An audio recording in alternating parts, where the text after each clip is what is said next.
नमस्कार।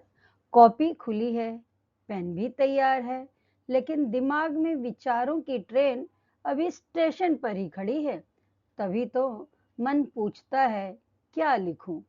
कंचन की हिंदी शाला में आप सभी का बहुत बहुत स्वागत है। आइए पद्मलाल पन्नालाल बख्शी जी की रोचक रचना क्या लिखूं के साथ शब्दों और विचारों की एक मजेदार यात्रा शुरू करते हैं। इस वैचारिक यात्रा की शुरुआत हम निबंधकार आचार्य पद्मलाल पुन्नालाल बख्शी जी के जीवन परिचय से करते हैं। इनका जन्म 27 मई 1894 को छत्तीसगढ़ के खैरागढ़ में हुआ था। वे द्विवेदी युग के प्रमुख निबंधकार, आलोचक और कवि थे, जिन्होंने हिंदी साहित्य को अपनी सरल और प्रभावशाली लेखनी से समृद्ध किया। उन्होंने प्रसिद्ध सरस्वती पत्रिका का संपादन भी किया और साहित्य जगत को नई दिशा दी। उनकी रचनाओं में विचारों की गहराई और भाषा की सरलता का सुंदर संगम देखने को मिलता है। उनकी प्रसिद्ध रचना ललित निबंध आज भी पाठकों को आकर्षित करती है। 27 दिसंबर 1971 को वे इस संसार से विदा हो गए, लेकिन उनकी रचनाएं आज भी हमें प्रेरणा देती है। तो आइए अब हम आगे बढ़ते हैं उनकी इस रचना क्या लिखूं की पृष्ठभूमि की ओर। बच्चों, क्या आप जानते हैं ये पूरा पाठ आत्मकथात्मक शैली में लिखा गया है। अच्छा, अब आप याद कीजिए, जब परीक्षा में या क्लास में आपको अचानक कोई निबंध लिखने को दिया जाता है तो कितनी उलझन होती है ना? दिमाग में कितने सवाल उठते हैं कि अरे, शुरुआत कहाँ से करूं, क्या लिखूं, कैसे लिखूं? हमारी इसी उलझन को सुलझाते हुए लेखक बख्शी जी प्रसिद्ध अंग्रेजी निबंधकार एजी गार्डिनर के दृष्टिकोण का उल्लेख करते हैं। वे बताते हैं कि लेखन की शुरुआत वास्तव में किसी विषय से नहीं, बल्कि हमारे अंदर की एक विशेष मानसिक स्थिति से होती है। जब तक हमारे भीतर एक आंतरिक उमंग और स्फूर्ति न हो, तब तक शब्दों में जीवंतता नहीं आ सकती। यानी जब हमारा मन प्रसन्न और ऊर्जावान होता है तो लिखने की सारी उलझनें गायब हो जाती हैं। कोई भी साधारण विषय एक बेहतरीन निबंध का रूप ले लेता है। गार्डिनर साहब इसी बात को खूंटी और टोपी के उदाहरण से समझाते हैं। वे कहते हैं कि जैसे कोई व्यक्ति अपनी टोपी टांगने के लिए दीवार पर कोई भी खूंटी, चाहे वो लकड़ी की हो चाहे वह लोहे की हो, ढूंढ लेता है, ठीक वैसे ही जब लेखक के मन में विचारों की उमंग होती है तो वह कोई भी विषय ढूंढ लेता है। यहाँ निबंध का विषय तो मात्र एक खूंटी की तरह है, असली महत्व तो उस पर टंगी गई टोपी का है, यानी लेखक के अपने यथार्थ और मौलिक विचारों का महत्व ज्यादा है।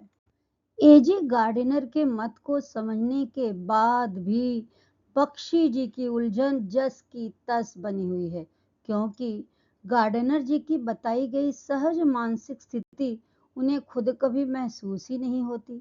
उनके सामने सबसे बड़ी व्यवहारिक समस्या ही यह है कि नमिता और अमिता ने उन्हें दो बिल्कुल अलग और कठिन विषय दिए हैं, दूर के ढोल सुहावने और समाज सुधार।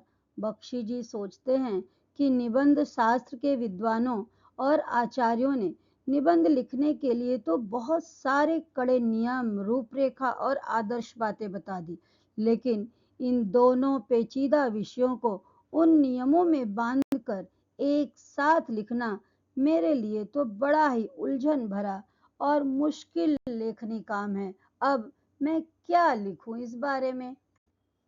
अब अमिता और नमिता की फरमाइश तो सिर पर थी ही। बख्शी जी की आफत तब और बढ़ गई जब उन्होंने निबंध के आकार को लेकर विद्वानों के दो विरोधी मत सुने। एक कहते हैं छोटा यानी लघु निबंध लिखो, तो दूसरे कहते हैं बड़ा यानी दीर्घ निबंध लिखो, ताकि सारे भाव उसमें आ सके। अब आप यही देख लीजिए कि इसको देख करके आदमी कितने असमंजस में पड़ जाएगा। पर न तो उनके पास रिसर्च के लिए कोई किताब है और न ही उस समय लाइब्रेरी जाने का साधन। हार कर जब उन्होंने रूपरेखा बनाने की सोची तो फिर अटक गए कि इस कठिन विषयों का खाका खींचा कैसे जाए। अपनी इसी लाचारी पर उन्हें शेक्सपियर जी याद आते हैं, जिन्हें नाटक लिखने से ज्यादा आफत उसके नामकरण की आई थी, और उन्होंने तंग आकर नाम ही रख दिया था, जैसा तुम चाहो, एज यू लाइक इट।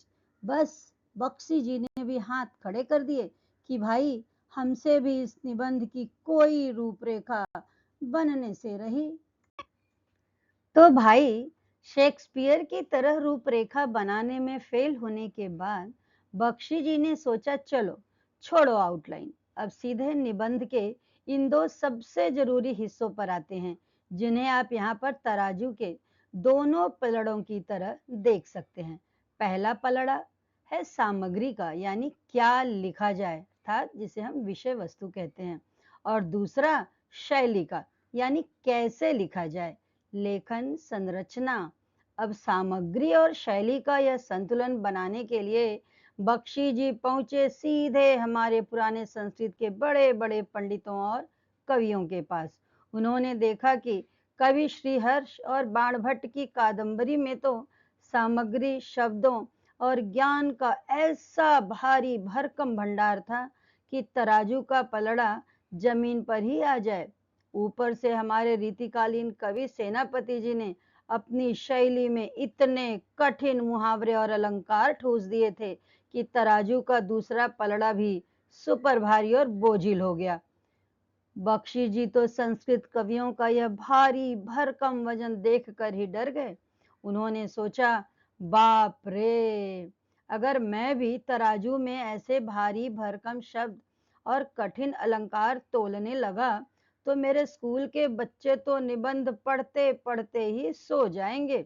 इसलिए इस उलझन से भागकर उन्होंने अंग्रेजी निबंधकारों का एक नया, हल्का और शॉर्टकट रास्ता चुन लिया। अंग्रेजी की यह पद्धति बहुत सरल, सीधी और वैयक्तिक होती है, जहां कोई दिखावा या भारी वजन नहीं होता। बस मन के सहज विचारों को सीधे साधे तराजू के पलड़ों में रख दिया जाता है। तो बस हमारे बख्शी जी ने भी निबंध का संतुलन बनाने के लिए इसी आसान और अंग्रेजी रास्ते पर चलने का मन पक्का कर लिया। जैसे ही बख्शी जी इस सरल पद्धति को चुनते हैं, उनकी सारी उलझन चुटकियों में दूर हो जाती है। वे समझ जाते हैं कि निबंध लिखने के लिए किसी भारी भरकम ज्ञान या महान विद्वान होने की जरूरत नहीं है। जैसा कि आप देख रहे हैं, मशहूर फ्रांसीसी निबंधकार मार्टेन का भी यही मानना था कि निबंध तो असल में मन की एक बिल्कुल आजाद स्थिति की उपज है। लेखक अपने आसपास जो कुछ भी देखता है, सुनता है या अनुभव करता है, उसे बिना किसी दिखावे या बनावट के सीधे लिपिबद्ध कर देता है। मार्टेन के अनुसार निबंध हमारी अंतरात्मा की एक सहज और सच्ची अभिव्यक्ति है। इस अद्भुत विचार को पाते ही बख्शी जी का सारा डर गायब हो जाता है। वे मुस्कुराकर मान लेते हैं कि निबंध में भाव प्रधान होता है, विषय नहीं। यानी मन के सच्चे विचार ही असली जादू बिखेरते हैं। मार्टेन के विचारों से हिम्मत पाकर बख्शी जी अब सीधे अमिता और नमिता के विषयों पर आ जाते हैं। वे ढोल की प्रवृत्ति को समझाते हुए कहते हैं कि जो ढोल नजदीक से बजने पर कानों को कर्कश और चुभने वाला लगता है, वहीं दूर किसी नदी किनारे बैठी नवयुवती या लोगों को कितना मधुर और सुहावना लगता होगा। ठीक यही बात हमारे जीवन और समाज सुधार पर भी लागू होती है। हमारे तरुण यानी युवा वर्ग हमेशा समाज में बदलाव लाना चाहते हैं, क्योंकि दूर से हर सुधार सुहावना लगता है, पर असलियत में यह एक निरंतर चलने वाली प्रक्रिया है। अपनी इसी कश्मकश को सुलझाने के लिए बख्शी जी महान कवि अमीर खुसरो को भी याद करते हैं। खुसरो जी को एक बार 4 अलग अलग महिलाओं ने 4 बिल्कुल अलग अलग विषय दिए थे, खीर, चरखा, कुत्ता और ढोल।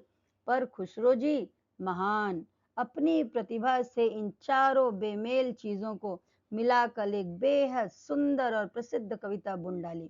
बख्शी जी मुस्कुराकर कहते हैं कि भाई, मैं अमीर खुसरो जैसा दिग्गज कवि तो नहीं हूँ, लेकिन लिखना तो पड़ेगा ही। और अंततः वे एजी गार्डिनर के विचारों का सहारा लेकर दूर के ढोल सुहावने और समाज सुधार जैसे कठिन विषयों को अपने अनुभवों के साथ मिलाते हैं और एक शानदार निबंध की रचना कर ही लेते हैं। वे समझ जाते हैं कि विषय चाहे जो भी हो, असली जादू तो लेखक के अपने विचारों की गहराई में होता है। इस तरह बख्शी जी जीवन के एक बड़े दर्शन के साथ निबंध का समापन करते हैं। वे बताते हैं कि समाज सुधार एक निरंतर चलने वाला चक्र है। कबीर, राजा राम मोहन राय और महात्मा गांधी जैसे महान सुधारकों ने जो बदलाव किए, समय के साथ वही नई पीढ़ी के लिए पुरानी परंपरा बन जाते हैं। जो आज नवयुवक हैं, वे कल अतीत का हिस्सा बन जाएंगे, और जो आज वृद्ध हैं, वे कभी इसी बदलाव के सूचक थे। असल में इन दोनों के ही स्वप्न सुखद होते हैं, क्योंकि दूर के ढोल हमेशा सुहावने होते हैं। अंततः क्या लिखूं कि यह दुविधा हमें इसी सत्य पर लाकर छोड़ती है कि निबंध हो या जीवन, विषय महत्वपूर्ण नहीं होता। हमारे मौलिक विचार ही सबसे महत्वपूर्ण होते हैं। हमें उसी पर ध्यान देना चाहिए। धन्यवाद बच्चों। आशा है आपको यह वीडियो पसंद आया होगा और क्या लिखूं यह उलझन आपके मन में भी सुलझ गई होगी। अभ्यास करते रहिए, क्योंकि लिखना भी एक कला है और अभ्यास उसको निखारती है। धन्यवाद।